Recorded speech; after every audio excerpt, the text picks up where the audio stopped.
Հաջորդ վարժանքը ուզում եմ ցույց տալ ձեզ ինչպես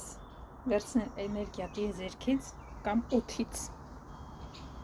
Վարժանքը ստացվել է այսպես ինքնաբերաբար, կենտագիտակցորեն, քանի որ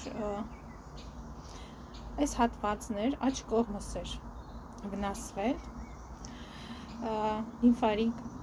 գեղձերս վնասվել էին արդեն, մետաստազները գնացել էին դեպի լիմֆարի գեղձերը։ Ես անընդհատ ինքնաբերաբար այսպես ձեռքս աջ կողմը անընդհատ բարձրացնում էի վերև, այդպես հանգստանում էր ձեռքս։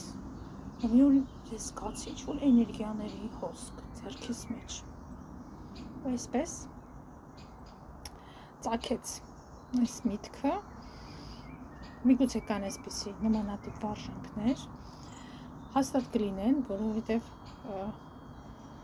ով է ասել, որ մենակ մի հոգու մոտ կար այդպիսի միտք առաջանա։ Ինձ թվում է ինձանից առաջ, ինձանից հետո դեռ հազարավոր մարդիկ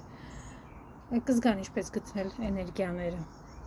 շրջակա միջավայրից ինչպես վերցնել էներգիա։ Ուրեմն այսպես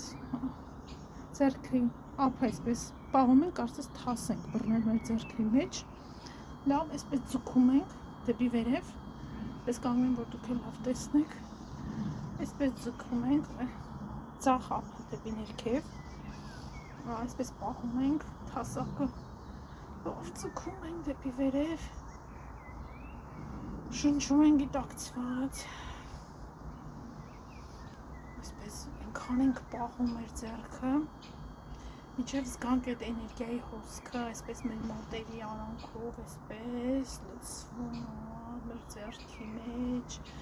իջնում է մեր ամբողջ մարմնով, լցվում է այդ էներգիան, զգում ենք այդ էներգիան, հենց ձեռքը ցավում է, իջացնում ենք, բնականաբար, դա շատ անհատական է, կարող է մի րոպե տևի, կարող է 5 րոպե տևի, վերցնում ենք, զգում ենք, ես հիմա զգում եմ ձեռքիս մեջ ծանրություն, ու դա դնում ենք այն հատվածը, որտեղ ցավում է, ճակատին, չգիտեմ, ուսին,